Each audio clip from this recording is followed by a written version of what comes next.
Hi everyone, sorry I'm absent. I made this video to show you how to find the sum of a geometric series. So, as a little reminder what a geometric series is, a series is a list of numbers that get added together.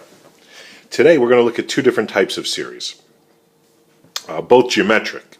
First, a finite series. Finite means it's not infinite, it stops. It stops at a final number, we'll call it a sub n. Alternatively, we also have infinite series. An infinite series is one which obviously goes on forever, and it looks kind of like this. You have a dot dot dot at the end with no final number. So let's start with finite series, a finite geometric series. Here are a couple of examples. You'll notice that this is in fact a series because we're adding up some numbers. And if you look at the pattern, we're multiplying by 2 each time, so it is geometric. And in this case, the common ratio is 2. Another example is this one. This one's decreasing, but nevertheless, the pattern is we're multiplying by 1/5 each time. So the common ratio is 1/5, and it is a geometric series. So how to find the sum? Well, yes, you could just plug it into your calculator and it would, just find the answer that way. But that's no fun. So let's do something a little more exciting. For finite geometric series, we have this magic formula.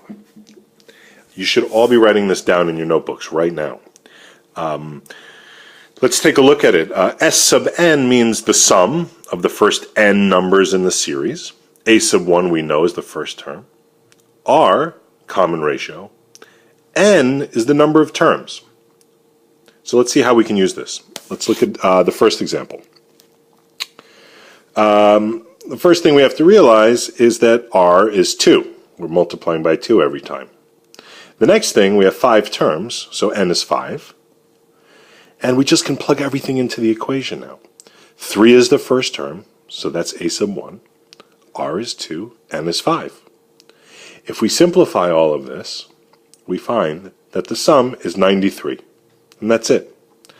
If you check to see if that's right with the calculator, you'll see that if you just add them, you get 93 as well. Let's look at another example.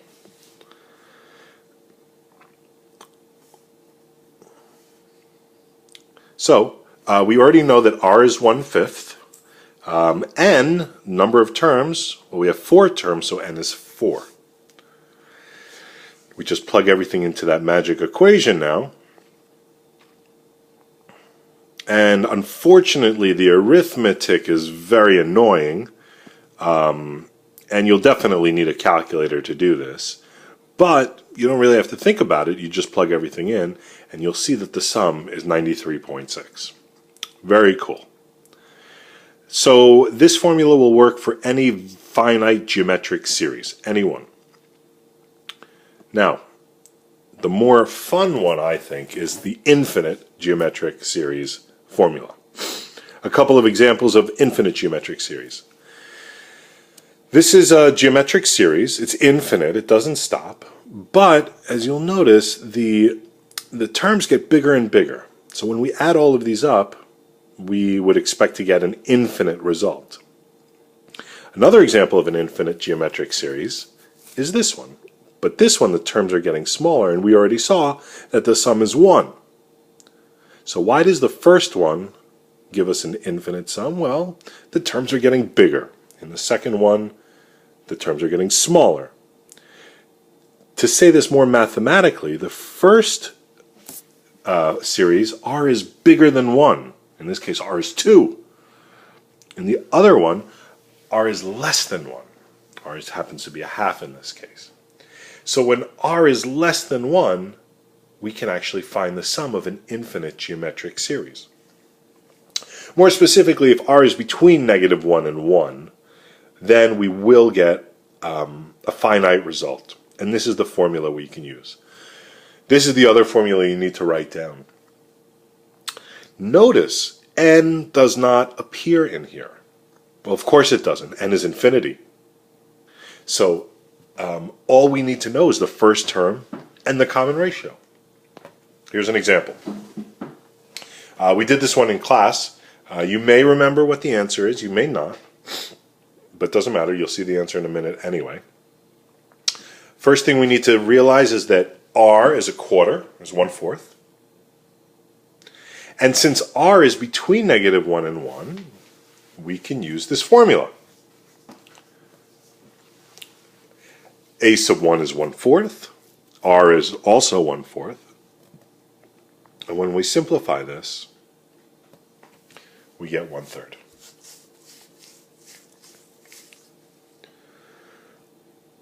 Here's another, there's another example of how we can use this formula that's really cool and not immediately obvious.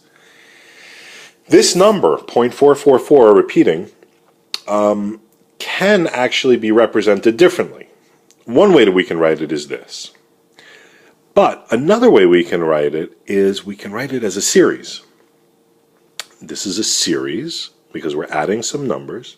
It goes on forever, and the more interesting thing is that it turns out it is a geometric series, a geometric infinite series. R is 1/10, but more importantly, the fact that R is 1/10, that means since it's less than 1, we can use this formula. We can rewrite this, so the A sub 1 is 0.4, R is 1/10. We can rewrite this as 4/10 over 9/10, which simplifies to 4/9.